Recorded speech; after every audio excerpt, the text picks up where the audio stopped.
that pitch, 3 black players, and for the life of me, I can't remember who else was playing because my focus was so much on these 3 guys, like Ricky Hill, another Brent lad. It was special. Yeah, it was special. There's only been 2 times it's been like that for me, you know what I mean? But like, that was special. That was one real special. There was another one, but that was special. So what do you think it was about Brent that brought out, because I mean Brent has produced so much sporting talent, but what do you think it was?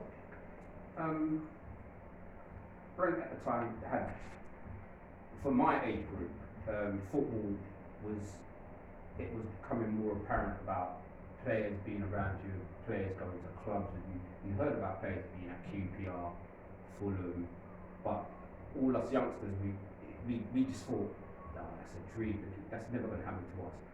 But we're playing games, and for the players who got to the Brent and played for their district, it became something that was, you could touch it now, because like we were playing games, and we were playing in like big games against other big boroughs, and there were scouts there, and if you impressed on that day, that was it. Someone will come and talk to you, and you felt so proud of yourself and your team that now, like, you don't know it at the time, you just think, I could be a professional footballer here. Because before it was untouched, you just didn't think about it. You played football, and you didn't really know anybody. I didn't really watch football on TV. So for me, it was totally different. I was like, I used to just play it in school, and now I'm actually the Brent captain, school captain, represented Middlesex, played for West London, then went to Arsenal. It was slowly becoming a dream for me. Well, that's interesting, I mean, because for you, did you feel like, because there wasn't the pressure of ever thinking you were going to be a footballer, that you actually expressed yourself with a lot more freedom because there was no pressure? I think, yeah, you could say that. My brother played football, so, and he used to talk about Ricky. When I sort of played for Arsenal, that's when Ricky Hill came out. Like Ricky, yeah, he went to John Kelly. He used to play football, and he still does. And I was like, really? He's from Britain. And then you start to hear about people like Gary Waddocks, you know what I mean? And then Cyril Regis. Well, Cyril wasn't playing at the time, but like he was one of the players. Like when I was a kid, I used to see him think, wow, you know what I mean? Later on, but yeah, when we started to play like big games, like Brent, when our team in Pacific, we played so many tough games and won so many things at that age group that I think the lads who we were with, they wouldn't believe that they won that for Brent when we played for Brent, and now they know what Brent's like now. When you look at how Brent is now and what influence they have around, when you see the Sterlings and all these players who come out of Brent and playing all these teams, and you're thinking, what, they're from Brent? They're from Brent, and you're realising now there's a lot of players, youngsters, that are going to clubs, and when you think of when we were kids, we had a Brent team that there was like 8 or 9 of us was at pro clubs. Yeah. You know what I mean? And then you think about how many of us made it now. Like when you look now, you look back and think, because people still ask, what happened? What happened? You think to yourself, I played, but I just didn't play in the Premiership. I just played. I was at Arsenal as a kid. Done what? I must have done 8 or 9 years at Arsenal, from like 10 to 18, and then I just wanted to play football. So any team, league team would have been alright for me. So in them days it was first division, second, third, and fourth. Went to Brentford. That's the start of my career really.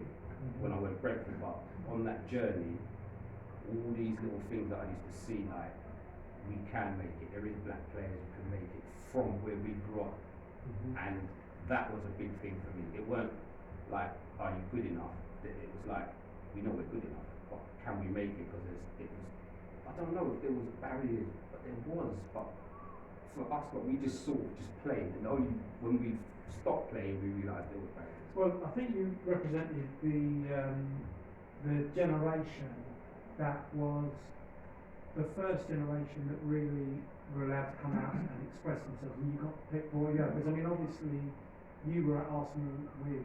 Well, you let them know who you were at Arsenal with. Me, Paul Merson, David Rocastle was there, Michael Thomas, and the first team was like Kenny Sampson, Pat Jennings, Graham Ricks, David O'Leary. It was like, I think our first team was full of internationals. I think the whole of our first team was full of internationals. So when I went there as a kid and playing there and seeing everybody, only when I stopped playing for Arsenal, I realised that people go to me, who was you there with? They go, don't you play with international smudge? And I'm thinking, yeah, you're right. You know what I mean? But when you're playing it, you just feel like you're one of them and everybody's just playing football. And certainly, like, life goes on, you just started to, you know. Now coming back to the Steens, you know, the characters we see on the wall there. As far as we're aware, and we've done our research, they appear to be the first family of African origin to impact in a way. And they're all Brent lads. They all grew up doing what you did. Can you share any memories of that? I remember the latter half of it, and I remember seeing Mark in Harlesden, which was funny because when you perceived as being a professional footballer, you go missing. You no longer live in your hood, apparently, you know. And I remember seeing Mark, and I just go, Stevie, and you know, just walk past and go, right, and he's like, yeah, right, smudge, and we have a little chat, and then go off separate ways. And then you always think to yourself, why didn't I have a little more of a, you know what I mean? Because we were both on our path, so we don't really know. But like, I knew his brother. I was thinking, he's like one of the guys we want to be. Like Mark must have been saying, I want to be like my brother Brian, and Brian's already there. You know what I mean? And then the humble beginnings of what Brian is, when I played against Brian at Luton in them days, and I was only 16, I looked at him and him, Ricky, they were such big statures in that team, that reserve team they played in, and they were like two black guys in this reserve team. And I just look at them and I just think, wow. Coming from where we came from, because I would just walk the struggle. And the way people say it now, like, people say Hoddle played like Ricky. Yeah. You know what I mean? Hoddle played like Ricky because I know Ricky Hill, you know what I mean? So I'd always, and people go, oh, Ricky played like Hoddle. I think, no, this guy's doing this is him. I remember playing like normal little games out on Bridge, where we are now, just playing games, and Ricky was there, and I'd be watching all these games, and I'd be like, look at, and you could see it. You could see this quality that he had. You could see the quality that Brian had. And I used to look at Brian and I used to think, at the time, you don't know if but Luton, I think Luton in first division then. Yeah, they were the first division team. So it's only when you look at what's happened now with football, you see how, and you look at Luton, they were the first division team. Yeah. So you've got to be, right, and like people always look at me and go, well, you were at Arsenal, and I think, yeah, what did I in the first team? But these guys were in the first team at Luton. So when you look at their achievement and all the battles that these guys have been through, you know what I mean? And they've done that. They went through a lot for us. Yeah. Bit their lip. You know what I mean? And it's like now when you see these guys, you really appreciate. Like me personally, I really appreciate what these guys done for me because it kind of made things easy for me. Like as much as I was getting on with my career and they were getting on with their career, it always had something. You always sort of looked at, even if you was having a bad time, but you didn't see them, you didn't speak to them, you could look at them. They're playing and think, you can do it, Paul. You can. I mean, Brent, fantastic achievement in winning the Borough of Culture. And I think that when we talk about culture, we have to look at the history of culture and the connection. And I think what you just said there is really, really important. The fact that you can relate to the opportunity you had by connecting yourself to those who went before you. But we don't see too much of it nowadays, do we?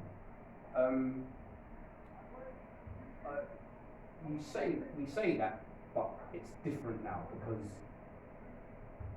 like, when the age group I'm at and the age group these guys are at, it's really close, and we know when that time when we was all playing football, it was all collective. It was like everything was like, yeah, you know what, we got to look after the little ones and that. But you can't. There's not no way of you doing that. You know what I mean? Unless it's family. If it was family, you could look up. But when you've got your own little pressures you're going through, and these guys are like I always used to look at Paul Davies as one of the role models at Arsenal, and I always want to go, Dave, can I ask you something? But you always think he's getting on with his career because he was still young. He was only in his 20s when he broke into the first team, 23, I think 24. You know what I mean? So you looked at him and you know what I mean? And I could see the same thing with these guys, like Mark, especially because he went on to do a lot more afterwards. When you look at him and you think to yourself, wow, you went through a lot to get where you are, and take my hat off to all three of them. Ricky's done a lot, Mark's done a lot, and Paul Elliott's done a lot in the game for black footballers around the whole of London, probably the whole of England. If you think like what these guys are doing now, because Ricky, he could be an ambassador easy for anybody really, because the way how he is. Brian's, the way and Brian's probably the same. And you when I talk about them now, you think these three guys, they must have grew up knowing something. Like when they was playing, they're going, after we finish playing football, we need to start thinking what we're going to do. And they probably had that seed back then. Us lot never had no seed. We just followed those guys, and now what you're seeing around you now, like black agents, like certain things that you see, the people still thinking, why ain't got no managers and things like that. We're just getting agents. Yeah.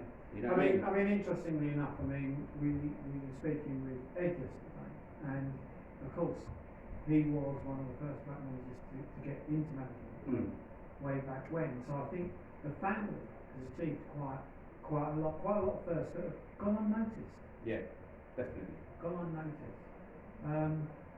So Paul, what are you up to now? I work with kids, marriage, and I work with kids. And sort of trying to, I've done a little bit of coaching.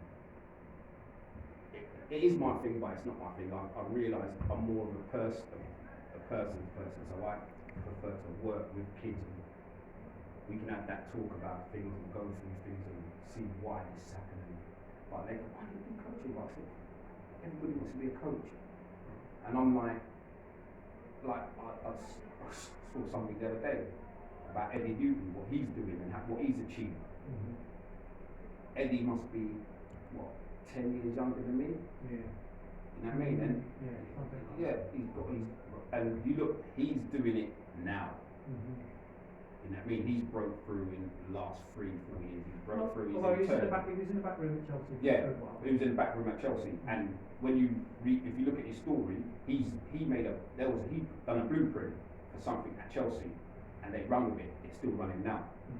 You know what I mean? So you're talking about a player who was at the back room at Chelsea and done all that, and he's achieved what he's wanted to achieve, but he's doing it in Turkey. And you know he worked hard to do it here. Yeah. You know what I mean? He really wanted to do it here, and he had to go to Turkey to fulfill his dream. You know what I mean? And I always look at things like that, and I always say to myself, why is it hard? But these things happen. Sometimes you've got to bite our lip, and I think we're doing what we're doing now for the youngsters later on. There will be black managers. There will be an influx of black managers, and then you're going to start there because people forget Ruud Gullit. You know what I mean? And you've got to look at these guys. These guys are like pioneers for this. What's happening now? And that's one of our, when we look back at things, we've got to appreciate all this stuff that's happened before us, fine tune it, get it right, so people can accept it. Yeah. You know what I mean? Because we're the first ones to criticise ourselves when things happen, and we take things badly. But we've got to have pluses. There's got to be pluses there, and the pluses are there's people trying. So listen, as a Brent you recall you back in the day, what would you be saying now to Brent you nowadays who are on that ladder and in that position that you were in back then? But let's take clock's forward and say it's now, what would be your advice for them? Enjoy it while it lasts. Have a plan B. Football is a great sport, but you can make it a greater sport if you're still in and around it when you finish, because you will know and you can have an input in young kids, children's life when they're grassroots. They keep talking about grassroots.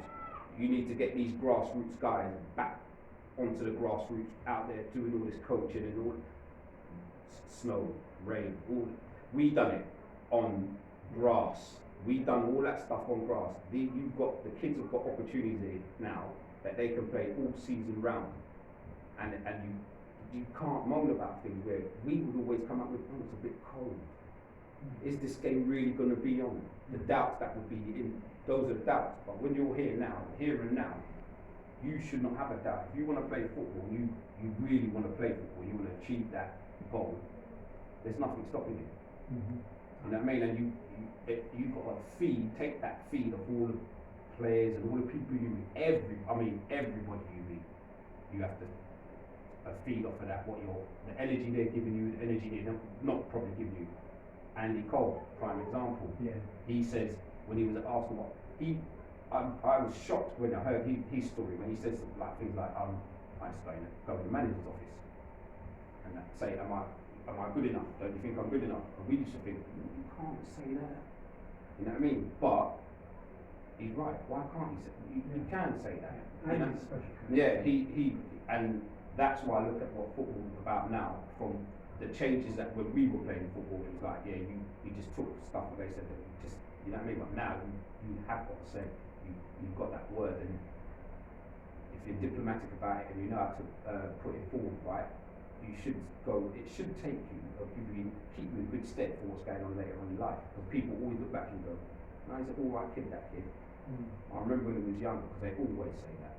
You know what I mean? Everybody said that. I remember when he was younger, oh, he's this big and he needs to do that. And I always thought he had it in him, and you know what? And now it's apparent.